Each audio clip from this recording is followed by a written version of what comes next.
देखो, वर्ग 9 में दो चरण रैखिक समीकरण पर बात कर रहे हैं हम लोग। आज मतलब परिचय दे रहे हैं, सबसे शुरू कर रहे हैं पेज नंबर 122 सुगम गणित में।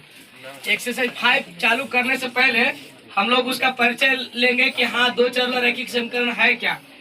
उससे पहले भी हम पहले एक चरण रैखिक समीकरण के बारे में जानेंगे। चर का मतलब होता है सांकेतिक अक्षर, मैंने ABCD से लेकर के जेड तक जितना भी चीज है उसको हम लोग क्या कहते हैं, चर कहते हैं। चर का मतलब ही होता है कि जो विभिन्न संख्याओं के मानों को ग्रहण कर सकता है, जैसे कि उसके जगह पर 1 2 3 4 कुछ भी मान हो सकता है। और अचर कहने का मतलब है कि वो अचर है तो अचर है, उसका कोई मान बदलेगा नहीं। जितना संख्या लिख दिए 1 2 3 4 ना, वो अचर है। मोटा तौर पर आप सीधे समझ लीजिए कि ABCD में कोई अक्षर आप इस्तेमाल कर रहे हैं सांकेतिक अक्षर, तो वो आपका क्या है, चर है। और गिनती में 1 2 3 4 सब लिख रहे हैं, वो अचर है। तो उसी हिसाब से हम लोगों को जानना है कि एक चर रैखिक समीकरण क्या है।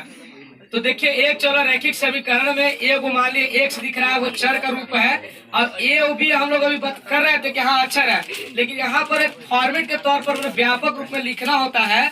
तो हम एक चर रैखिक समीकरण के ax + b = 0 लिखते हैं, जहाँ a और b कोई संख्या है। ए और बी क्या है, कोई संख्या है, वास्तविक संख्या में हम आ सकता है। लेकिन एक कंडीशन है कि x का जो कोफिशिएंट a है वो 0 नहीं होना चाहिए। अगर 0 हो जाएगा तो ये समीकरण नहीं कहलाएगा। समझ रहा है, ये 0 अगर हो जाएगा इसका गुणांक तो ये समीकरण नहीं कहलाएगा, क्योंकि ये x का वैल्यू नहीं रह जाएगा, x का रूप में दिखेगा ही नहीं। अगर इस तरह से हम बात करें तो ax + b = 0, तो ये जो प्लस है तो उसको उधर भेजेंगे तो माइनस हो जाएगा, गुना में तो भाग में। इस तरह से x का मान हमें -b/a मिलेगा। जैसे एक उदाहरण हम यहाँ और ले अच्छे तरीका से तब समझ में आएगा कि 2x - 5 = कोई 0 दे दिया। तो यह देखिए, अब 2 और 5 क्या है, संख्या है, और x क्या है, चर है। तो इसमें कितना चर का इस्तेमाल हुआ है, एगो, इसीलिए इसको कहेंगे एक चर वाला। और रैखिक समीकरण का मतलब एक घात, रैखिक का मतलब क्या होता है, एक घात। x के ऊपर कै गो घात है, एगो।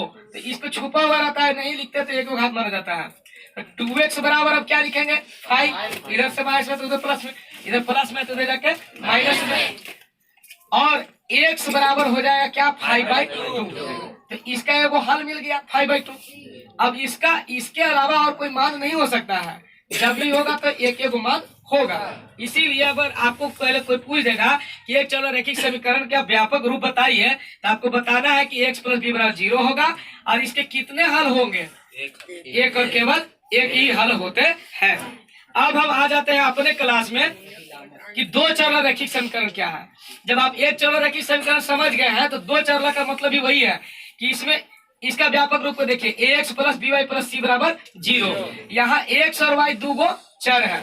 क्या है, x और y दो गो क्या है, चर है।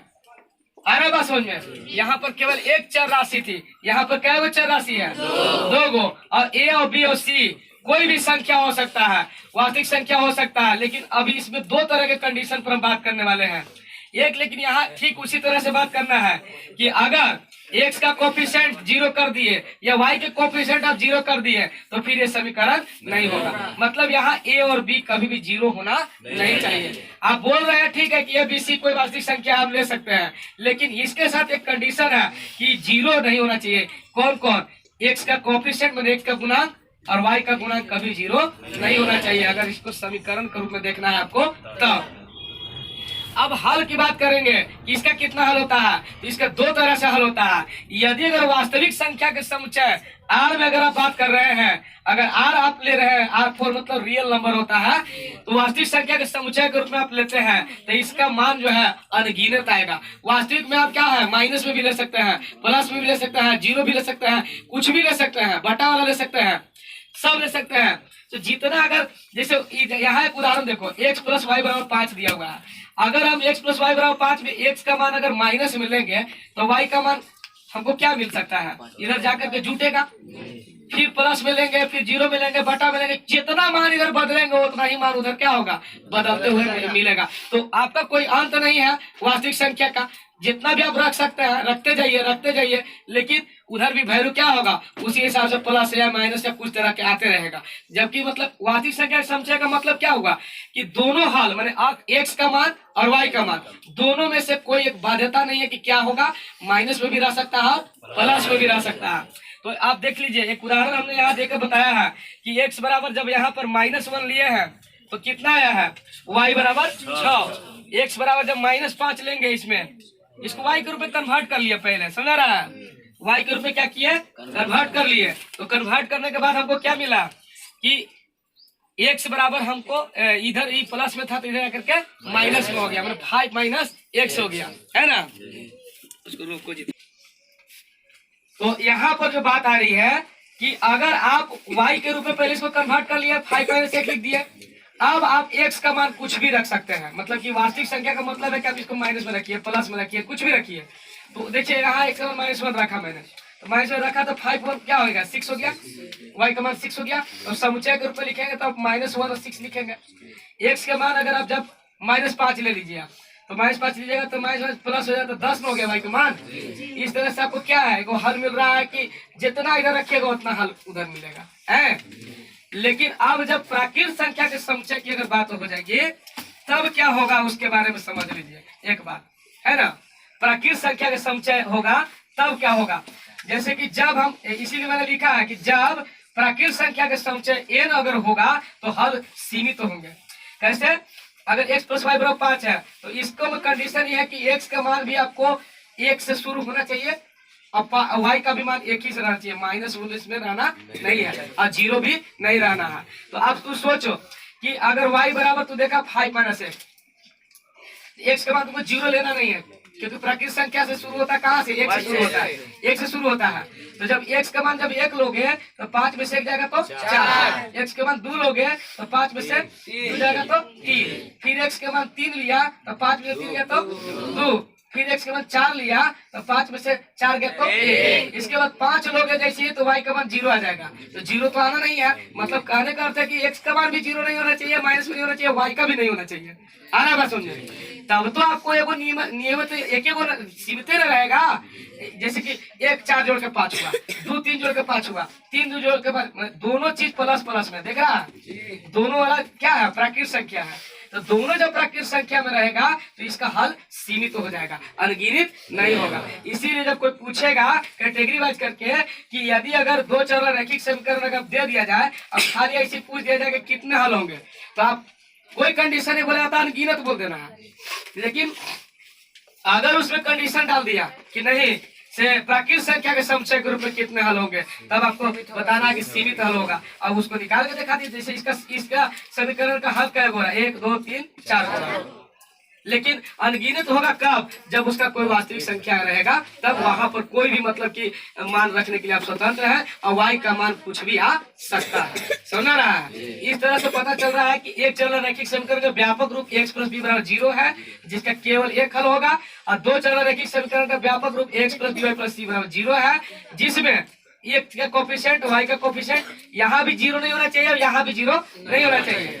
इसका हल 2 तरह से होगा, एगो वास्तविक संख्या पर कहेगा समुच्चय पर तो अनगिनत हो गया, और प्राकृत पर कहेगा तो सीमित होगा। समझ रहा है, इतना अगर पहले जान गए तब हम आगे और बढ़ेंगे, है ना। आज को देखिए, अभी हम लोगों ने परिचय ले लिया कि 2 चर रैखिक समीकरण में मतलब कि एक चर रैखिक समीकरण का व्यापक रूप क्या होता है, हल कितना होता है, एक और एक हल को अद्वितीय हल भी कहते हैं। और 2 चर रैखिक समीकरण को भी हमने व्यापक रूप बताया अभी कि x + by + c = 0 होता है। एक चर लगे बताया कि x + b = 0 होता है। एक चर रैखिक समीकरण में बताया कि उसका एक और केवल एक हल होता है, मतलब अद्वितीय हल होता है। और 2 चर रैखिक समीकरण में मैंने 2 तरह से कंडीशन बताया। अगर कोई कंडीशन ये बोल के कह देगा कि x + y = 6 के कितना हल होगा, तो सीधे बोलना है अनगिनत हल होगा। लेकिन अगर बोले प्राकृत संख्या के समुच्चय में के रूप में, तब बोलना है कि सीमित होगा, है ना। वास्तविक संख्या के समुच्चय में बोलेगा तो सीधे अनगिनत होगा। तो कुछ क्वेश्चन दिया हुआ है, पहला का ये दिया हुआ था कि एक चर रैखिक समीकरण का एक खाली स्थान हल होता है तो अद्वितीय हल होता है। कैसे, तो बताए थे कि अभी आप x + b = 0, x - b, x - b भाई ये केवल एक और केवल एक हल है, इसको अद्वितीय भी कह सकते हैं। फिर क्वेश्चन था कि दूसरा क्वेश्चन था कि 2 चर वाले एक रैखिक समीकरण के हलों की संख्या क्या होगी, तो आपको कोई कंडीशन नहीं बोलेगा, जिसका मतलब अपरिमित होगी, है ना, या अनगिनत होगा।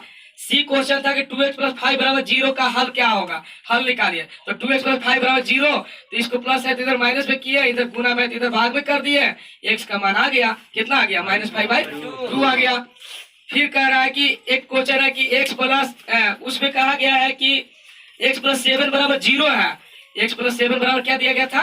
0, मतलब कि एक चर के रूप में दिया गया था। अब बोला कि दो चर में बदली है, तो दो चर में बदलने के लिए y का कोफिशिएंट 0 दिखा करके यहाँ पर हम कर देते हैं। हालांकि समीकरण दो चर के रूप में दिख नहीं रहा है, लेकिन उसे कहा जबरदस्ती कि करिए, तो 0 इंटू वाई करके दिखा सकते हैं। x प्लस 0 y प्लस 7 है ना, ये एग्जिस्ट नहीं करता है, दो चर रैखिक समीकरण का रूप है नहीं, लेकिन आपने जबरदस्ती इसको कहा है तो 0 इंटू वाई करके आप दिखा सकते हैं। अब यहाँ पर पूछा कि y का गुणांक क्या है, तो y का गुणांक क्या होगा? शून्य होगा। फिर क्वेश्चन था एक 2 6 3 5 4 4 समीकरण खाली स्थान के 3 हल है, इसके क्या समीकरण होंगे ऐसे पूछा है। तो समीकरण पूछा है, तो समीकरण बनाने के लिए आईएससी में जाकर के हम लोग को स्ट्रेट लाइन के इक्वेशन है, उस पर हम लोग जब वैल्यू पे पुट करते हैं तब आता है। लेकिन यहाँ आईएससी का पढ़ना नहीं है, सिलेबस है नहीं, लेकिन थोड़ा सा हम जब अगर कॉम्प्लिकेटेड क्वेश्चन है, क्वेश्चन नंबर कितना है 10 है ना जी, अंतिम में सबसे कौन क्वेश्चन है 11, क्वेश्चन नंबर 11 जब हम बनाने लगेंगे तो उसमें हम वो स्ट्रेट लाइन के जो इक्वेशन है उसका जिक्र करने वाले हैं। उसमें क्या होगा, जब समझा देंगे तो पुट करके आराम से हम समीकरण निकाल सकते हैं। यहाँ पर हम लोग देख रहे हैं कि आसान है बनाना, मानने से भी बन जाएगा। जैसे 2 6 है, 3 5 है, 4 4 है, सबको समझने पर ही लग रहा है कि x के मान यहाँ 2 है, y के मान यहाँ 6 है, यहाँ x के मान 3 है, y के मान यहाँ 5 है। समीकरण एक ही है लेकिन अलग अलग मान है, 4 है 4 है। तो देख रही है, जब अगर ये प्राकृतिक संख्या का समुच्चय है तो इसका समीकरण सेट करना आसान है तुमको, तुम अपने से भी इसको सेट कर सकती हो। अब देखो 2 6 8, 3 5 8, 4 4 8, हर कंडीशन में देखने में लग रहा है कि x और y को जोड़ने पर कितना रहा है, इसका मतलब है कि x प्लस वाई बराबर 8 ये समीकरण होगा। जब प्राकृत में रहेगा समुच्चय में तो समीकरण आप ऐसे भी बना लीजिएगा, लेकिन जब प्राकृत से हट जाएगा तब आपको समुच्चय में उस तरह का रहेगा वैल्यू, तब आपको डायरेक्ट आप ऐसे आसानी से नहीं बना पाइएगा। तो जैसा कि क्वेश्चन नंबर 11 में है, उसको हम सूत्र के द्वारा बताएंगे यहाँ पर कि कैसे आपको बनाना है। अब एच क्वेश्चन बताया था यहाँ पर कि -3x plus 0 into Y plus 4 बराबर 0 को एक चर में दिखाइए। तो थोड़ा देरी के लिए लग रहा है दो चर में, लेकिन 0 है तो ये खत्म हो जाएगा, -3x प्लस 4 बराबर 0 एक चर के रूप में आ गया।